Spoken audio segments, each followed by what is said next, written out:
Welcome to the Slop Temple. We pray this video helps. You start inside a chat because stickers live with messages. Tap the emoji icon, then the sticker tab. That exposes built-in packs and your downloads. If you haven't allowed storage or stickers permission, grant it now so packs can save. Once done, swipe left and right to preview packs. Make sure to tap the plus icon to open Sticker Store. This first step gets you to the content quickly and readies your device to add or download new sticker packs.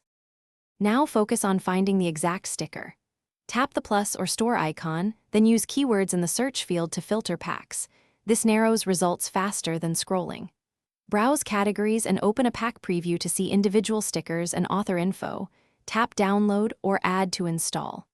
If you want a custom reaction, use a trusted third-party sticker maker app, import images, trim backgrounds, and add the pack back into WhatsApp. These steps finish by using and organizing your stickers. Tap a sticker to send it instantly and long press to add to favorites for quick recall. To manage packs, open sticker settings to delete or reorder. If a pack behaves oddly, delete and re-download it from the store.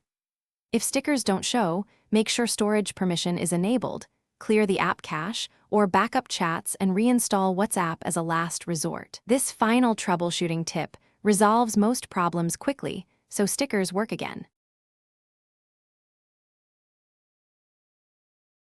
Thanks for watching. Consider subscribing if we helped you.